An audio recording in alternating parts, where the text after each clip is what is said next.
Hey everyone, welcome back to IELTS time. I'm Archer, and today we're diving into a common Part 1 topic, shopping. We've got two mock interviews for you, one with Joseph and one with Blondie. After each interview, I'll break down the key vocabulary and phrases that make the answers sound natural and high level. So let's get started with Joseph. Do you like shopping? Yeah, I do, but only when I'm in the right mood. And honestly, that doesn't happen often. I enjoy looking for new clothes or gadgets, but I'm not the type who spends the whole day at the mall. I like it when I know what I'm after. It feels more like a quick mission than random browsing. How often do you go shopping? To be honest, I barely go to physical stores these days. If I need clothes or gadgets, I just order them online, maybe once every few months or so. I only go to a shopping mall if I need to try on something, which doesn't happen very often. Most of the time, I don't enjoy crowds anyway. What kinds of things do you usually buy? Mostly everyday stuff, clothes, shoes, and sometimes electronics. I also buy books and gifts for friends when there's an occasion. I try not to overspend. So I usually buy things that I actually need rather than just things that look nice. Do you prefer shopping alone or with others? I prefer shopping alone, to be honest. When I'm by myself, I can take my time and focus on what I want without feeling rushed. But if it's something like clothes or a present, I might bring a friend along for a second opinion. Do you enjoy online shopping? Absolutely, it's convenient and you can compare prices in seconds. I like that I can shop anytime without dealing with crowds. The only drawback is waiting for delivery. Sometimes I'm impatient and want the item right away. What's your favorite shop or store? Actually, I don't really have a favorite store. I'm not loyal to a specific brand. I just buy whatever I need, and I usually compare prices online first. If something looks good and the quality seems fine, I'll get it, whether it's from a mainstream brand or a small online shop. Do you usually plan what to buy before going shopping?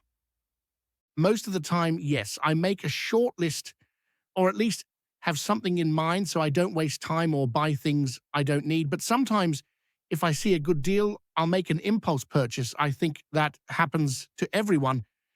Do you often compare prices before buying something? Yeah, pretty often, especially for expensive items. I'll check a few websites or apps to make sure I'm getting a fair deal. Even if the difference isn't huge, it feels good to know I made a smart choice. Is shopping expensive in your country? It depends on where you shop. Local markets are quite affordable, but branded stores or malls can be pricey. Online shops often have better discounts, so most young people prefer buying things online now. What do you dislike about shopping? I hate how crowded malls can get, especially on weekends. It's noisy and stressful. Also, sometimes sales staff can be a bit pushy, which makes it hard to look around comfortably. Have your shopping habits changed over time? Definitely, I used to enjoy going out just to browse, but now I'm more practical. I shop less often and mostly online. I think I've become more conscious about money and sustainability too. I try to buy quality over quantity. Do you think people spend too much money on shopping? Yeah, for sure.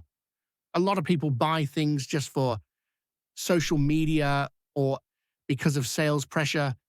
It's easy to get caught up in trends. I think it's fine to treat yourself occasionally, but constant spending doesn't really make people happier. That was Joseph. He delivers a very solid performance. His strength lies in using precise, topic-specific vocabulary and collocations that make his answers sound natural and fluent. Let's take a closer look at some of the phrases he uses and why they work so well. Joseph uses the phrase quick mission. This is a great micro-metaphor that conveys purpose, speed, and focus all at once. It's much more vivid than simply saying shopping quickly. Here's an example you can use. When I shop, I prefer a quick mission. I go in, grab what I need, and leave. He also uses impulse purchase. This is the perfect term for buying something spontaneously. Instead of saying, I suddenly bought it, using impulse purchase shows precision and fluency. For example, sometimes I make an impulse purchase if I see a really good deal. Another great expression is second opinion. This is natural language for consulting someone else before making a decision. It's particularly useful when shopping for clothes or gifts. You can say, I brought a friend to get a second opinion on this jacket. Joseph replaces the generic word expensive with pricey. This is a casual spoken synonym that sounds more natural and fluent. You can also expand your vocabulary with terms like overpriced for items that cost too much, or premium for higher quality items. For example, I avoid buying items that are too pricey unless I really need them. He describes his approach as practical. This shows maturity and a focus on usefulness over impulse or trends. Instead of saying, I try to be careful with my spending, you could say, I've become more practical about what I buy. Finally, he uses the phrase, conscious about money and sustainability.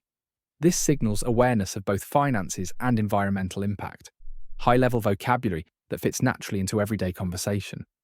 You could say, I try to be conscious about money and sustainability when I shop. Overall, Joseph's vocabulary works because it's precise, context appropriate, and easy for the listener to visualize. Each phrase adds clarity and professionalism, and by learning to use similar expressions, you can boost your lexical resource score in the IELTS speaking test. Remember, using topic-specific words and collocations effectively is far more valuable than overloading your answers with generic adjectives. Now let's listen to Blondie's responses. She's very enthusiastic and uses descriptive language and phrasal verbs to make her answers engaging and natural. Do you like shopping? Yes, I really do. I find it quite relaxing. I enjoy browsing new releases and putting outfits together in my mind. For me, it's a fun way to switch off and treat myself occasionally. How often do you go shopping? Probably twice a month. I don't mean huge hauls or anything, just short visits to check out what's new. Sometimes I don't even buy anything, I just look around. What kinds of things do you usually buy?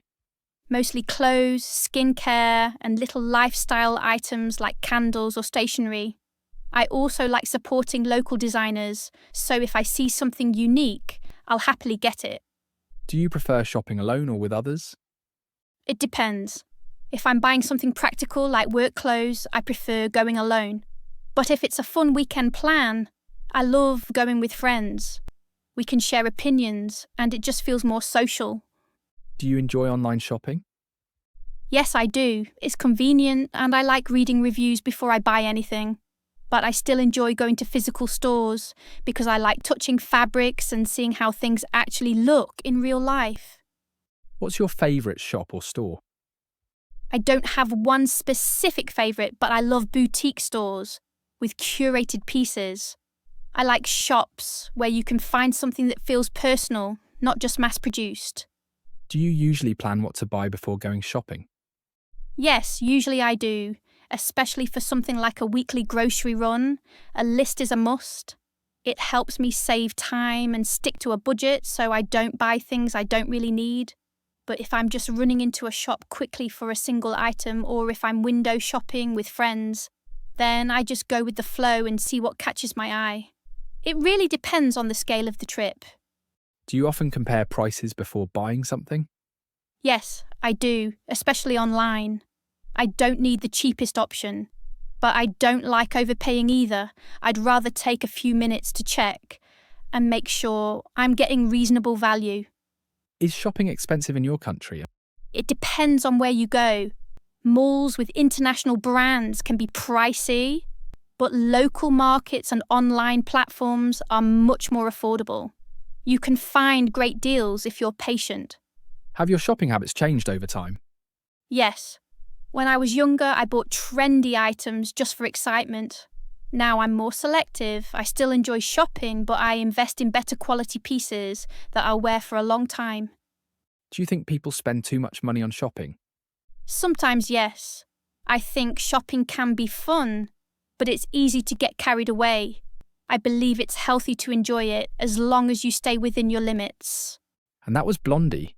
She delivers an energetic and engaging performance, mixing descriptive language and phrasal verbs to make her answers vivid and natural. Let's break down her key expressions and see how you can use them in your own responses. Blondie uses the phrase huge hauls. This is casual, spoken slang for buying a lot at once. It makes your speech sound natural and fluent.